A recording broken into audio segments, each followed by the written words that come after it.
XXX detergent soap శుభమస్తు కార్యక్రమంలో గృహ బలం అంశానికి స్వాగతం. దసరా శరన్నవరాత్రులు ఇక కొద్ది రోజుల్లో ప్రారంభమయ్యేటువంటి శుభతరుణంలో మనం గృహంలో ఆ జగన్మాత యొక్క అనుగ్రహ కటాక్ష వీక్షణాలని అనుక్షణం కూడాను ప్రసరింప చేసుకోవడానికి మన ఇంట్లో ఉండేటువంటి పూజా మందిరం ఏ తీరున ఉండాలి, ఏ విధంగా చక్కటి యోగవంతమైనటువంటి ప్రభావంతో మన గృహం విరాజిల్లలో తెలుసుకోవలసినటువంటి పరిస్థితి ఎంతైనా ఉంది. కాబట్టి పూజా మందిరం గృహంలో ఏ తీరున ఉంటే ఎటువంటి సత్ఫలితాలు మనకు సంప్రాప్తమవుతాయి అనే విషయాన్ని ఒకసారి అవగాహన చేసుకుందాం.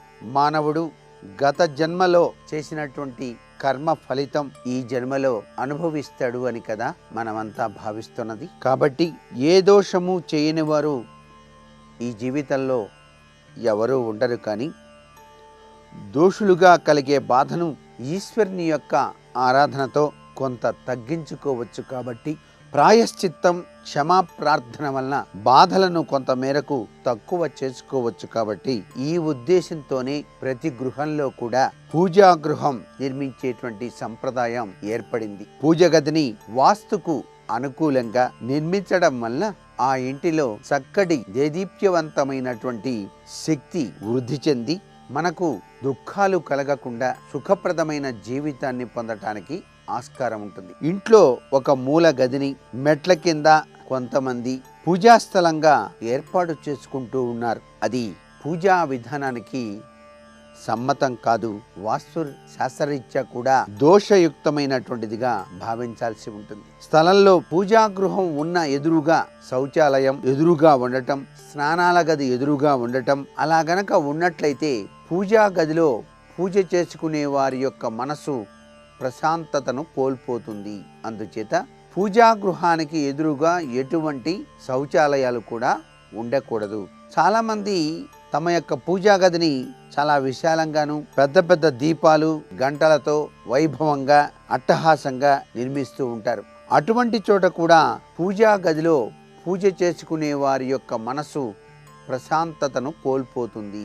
పూజాస్థలం నిరాడంబరంగా ప్రశాంతంగా ఉండి తీరాలి. తగినంత వెలుగు కూడా ఆ యొక్క పూజా మందిరంలో ప్రసరిస్తూ ఉండాలి. వాస్తుశాస్త్రరీత్యా వెలుగు పుంజాల రేఖలు పూజా గదిలో ప్రసరించాలి అనేటువంటి విషయాన్ని గుర్తుపెట్టుకోవాలి. పూర్వపు రోజుల్లో చాలా గృహాల్లో పూజ గది విడిగా నిర్మించని సమయాన కూడా భగవంతుని యొక్క మహిమను చక్కగా అవగతం చేసుకున్నటువంటి పూర్వీకులు సూర్యుని ద్వారా ఈశ్వరారాధన చేసేవాళ్ళు. అంటే జలాన్ని చేతిలో పట్టుకొని సూర్యుని ద్వారా ఈశ్వర ఆరాధన చేసేవాళ్ళు. సూర్యుడే ఈశ్వరుడుగా భావించడం, ఈశ్వరుడే సూర్యుడుగా భావించడం. ఇక్కడ సూర్యునికి అర్ఘ్యప్రదానం, సూర్య నమస్కారాలు, తూర్పు దిశాభిముఖంగా సూర్యుని అర్చించడం, ఇవన్నీ కూడా పూర్వీకులు చేసినటువంటి ఆరాధనలు. మనం కూడా నిత్యం మన గృహంలో ఈ విధమైన ఆరాధన చేస్తే శక్తికి స్రోతస్సు సూర్యుడే అని చెప్పేసి గ్రహించి ప్రకృతిని సూర్యుణ్ణి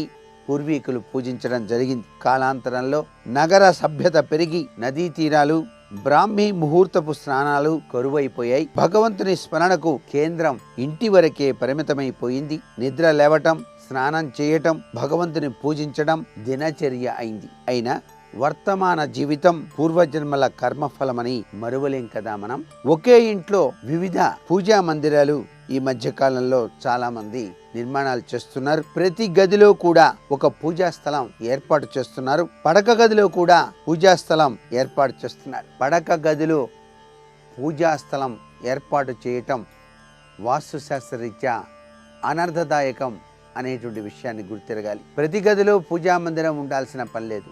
ఇంటిలో ఒక చోట మీరు నిత్యము ప్రశాంతంగా కూర్చొని పూజ చేసే పూజా మందిరం ఇంటి మొత్తానికి ఒకటి ఉంటే చాలు కదా. ప్రతి ఒక్క గదిలో పూజా స్థలం మాత్రం ఉండకూడదు.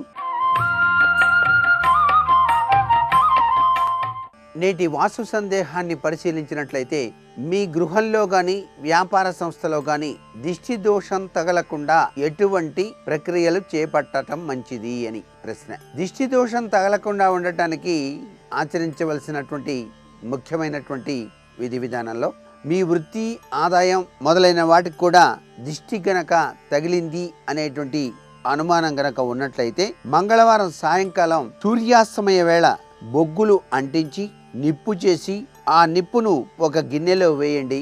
దానిపైన సాంబ్రాణి పొడి చల్లి ఆ ధూపాన్ని ఇల్లంతా కూడా తిప్పి చూపించి చివరకు బయట ఉన్నటువంటి ఖాళీ స్థలంలో పడవేయండి. ఒకసారి సాంబ్రాణి వేశాక ఇల్లంతా తిప్పే వరకు కూడా ఆ గిన్నెను చేతిలోనే పట్టుకొని బల్ల మీద నేల మీద మాత్రం ఉంచకూడదు. ఈ యొక్క తత్వచింతనతో కూడినటువంటి ఈ యొక్క ప్రక్రియను 3 నెలలు ప్రతి మంగళ ఆచరింపచేయాలి. భగవంతుని దయ వల్ల వృత్తి వ్యాపారాలకు రక్షణ కలుగుతుంది. దిష్టి దోషం తొలగిపోతుంది. మరికొన్ని ముఖ్య విషయాలు మన్నాడు చెప్పుకుందామా? మరి సర్వే జనా సుఖినో భవంతు.